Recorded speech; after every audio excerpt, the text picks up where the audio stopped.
sehingga tujuan saum tidak akan tercapai. Allamah Tantowi rahmatullahi alaihi menulis, sedikit merasa lapar dalam saum adalah penyebab bertambahnya pahala. Begitu pula kasih sayang dan simpati terhadap orang fakir dan miskin akan terpuruk. Rasulullah Shallallahu Alaihi Wasallam bersabda, tidak ada yang lebih dibenci oleh Allah Subhanahu Wa Taala terhadap sesuatu yang diisi penuh kecuali seorang yang memenuhi perutnya dengan makanan. Pada kesempatan lain Rasulullah Shallallahu Alaihi Wasallam bersabda, cukuplah dengan beberapa suap makanan yang dapat meluruskan punggung. Jika seseorang harus tetap melanjutkan makannya, maka tidaklah lebih dari kadar ini, yaitu sepertiga perut untuk makanan, sepertiga untuk minuman, dan sepertiga lagi dibiarkan kosong untuk udara. Rasulullah SAW pernah saum berhari-hari tanpa mengambil makanan. Saya juga melihat ustadz saya, yakni Maulana Khalil Ahmad, hanya makan sekeping roti yang tipis buatan sendiri ketika berbuka dan bersahur selama bulan Ramadan. Ketika para sahabatnya mendesak agar makan lebih banyak, beliau berkata, aku tidak merasa lapar. Aku duduk sambil makan hanyalah untuk menyambut kawan-kawanku. Insyaallah. Saya mendengar Maulana Abdul Rahim Raipuri sewaktu bulan Ramadan hanya minum secangkir teh tanpa susu dan tidak ada makan lain ketika berbuka dan bersahur. Suatu hari pengikutnya yang paling dipercaya, Maulana Abdul Qadir, menegurnya dengan perasaan khawatir. Tuan akan menjadi lemah jika tidak makan apa-apa. Maulana Raipuri menjawab, segala puji bagi Allah, aku sedang merasakan kelembutan surga. Semoga Allah memberi karunia kepada kita untuk menguji jejak mereka yang mulia ini. Mengikuti jejak. Semoga Allah SWT memberi karunia kepada kita untuk mengikuti jejak mereka yang mulia ini. Keenam, yang sangat penting untuk diperhatikan oleh orang yang saum adalah hendaknya setelah saum selalu merasa khawatir apakah saumnya diterima oleh Allah atau tidak. Perasaan seperti ini juga hendaknya dijaga pada saat selesai melaksanakan semua bentuk ibadah. Siapa tahu ada kekurangan yang kurang diperhatikan di dalamnya sehingga ibadah itu ditolak dan dilemparkan kembali ke mulut kita. Rasulullah SAW bersabda, banyak pembaca Al-Quran yang mendapatkan kutukan terus-menerus dari Al-Quran. Rasulullah juga bersabda, pada hari kiamat, orang yang pertama kali dihisab oleh Allah Subhanahu Wa Taala adalah seorang syahid, orang yang gugur di jalan Allah Subhanahu Wa Taala. Allah akan memanggilnya dengan mengatakan akan nikmat-nikmat yang telah dikaruniakan Allah Subhanahu Wa Taala kepadanya ketika di dunia. Dia pun mengakuinya. Kemudian akan ditanyakan kepadanya, apa yang telah kamu lakukan untuk mensyukuri nikmat-nikmat yang telah dikaruniakan itu? Syahid itu menjawab, aku berperang di jalanmu sehingga aku gugur sebagai syahid. Maka dijawab oleh Allah, kamu dusta. Kamu berperang agar disebut sebagai pemberani atau pahlawan. Dan kamu telah memperoleh gelar seperti itu. Maka ia diseret dengan mukanya dan dimasukkan ke dalam jahanam. Kemudian seorang alim, orang yang banyak ilmu agamanya, dipanggil. Dia juga akan diingatkan oleh Allah Subhanahu Wa Taala dengan nikmat-nikmat yang telah dikaruniakan kepadanya ketika di dunia dan ditanya dengan pertanyaan yang sama. Dia akan menjawab, ya Allah, aku telah menggunakan nikmat-nikmat itu untuk mencari ilmu, mengajar orang lain dan membaca Al-Quran karena Engkau. Kemudian Allah berfirman, kamu dusta. Kamu lakukan itu semua semata-mata untuk dipanggil sebagai ulama dan kamu telah mendapatkan gelar itu.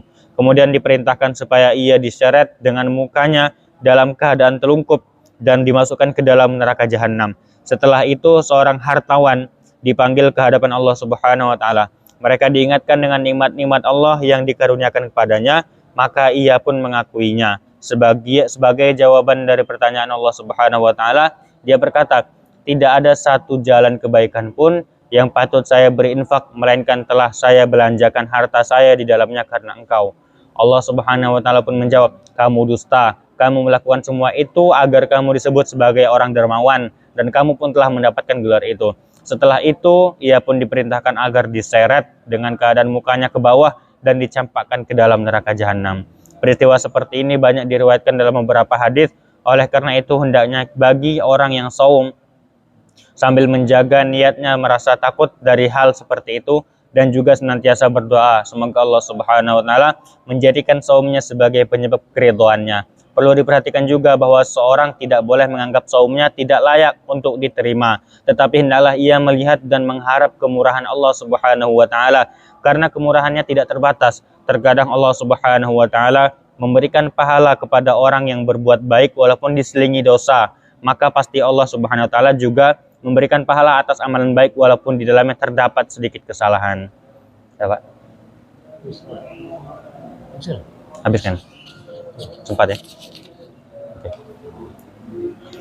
6 hal yang disebutkan di atas adalah penting bagi orang-orang soleh yang awam.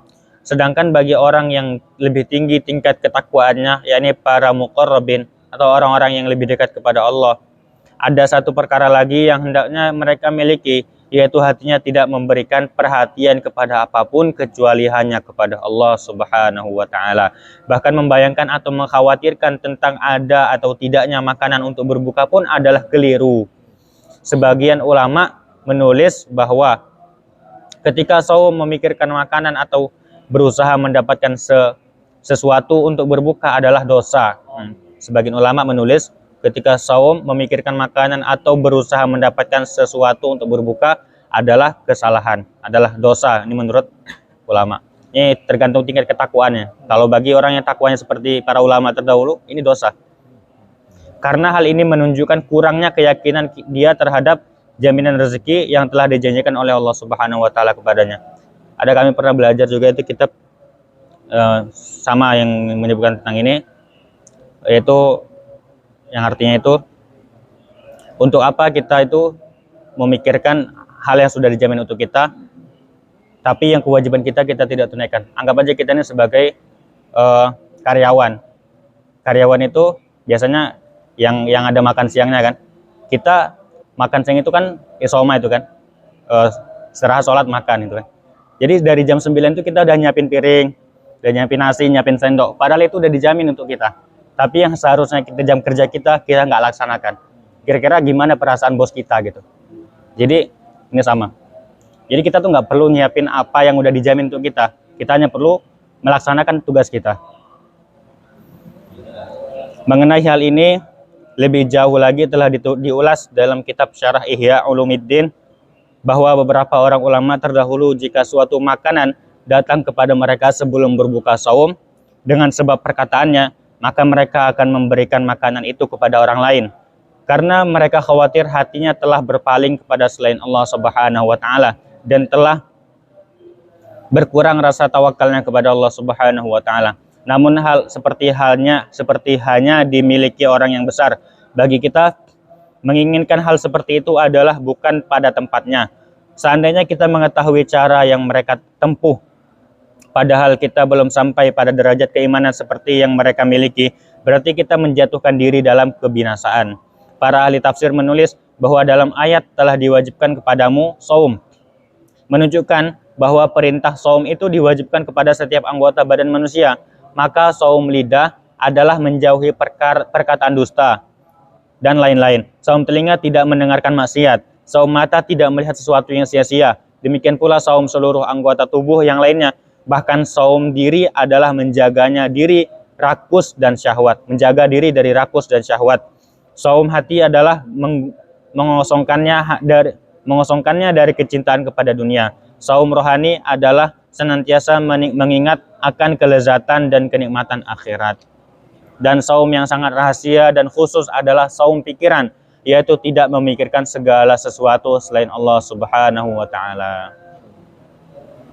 Alhamdulillah, telah sama-sama kita dengarkan satu hadis, satu faedah, beberapa ilmu yang penting tentang Ramadan. Semoga yang sama-sama kita dengarkan dapat kita ambil iktibarnya dan kita niat mengamalkan dan menyampaikan kepada yang belum mengetahuinya, insyaallah ya. Kita tutup dengan kifaratul majlis. Subhanakallahumma wa bihamdika asyhadu an la ilaha illa anta astaghfiruka wa atubu ilaik. Assalamualaikum warahmatullahi wabarakatuh.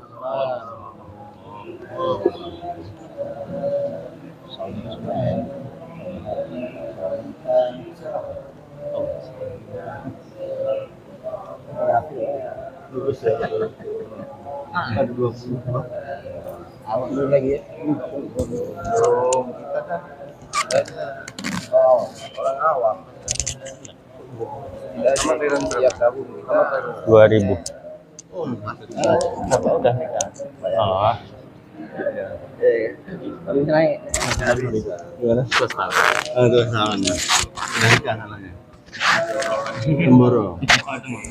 Jodoh kan? Jodoh.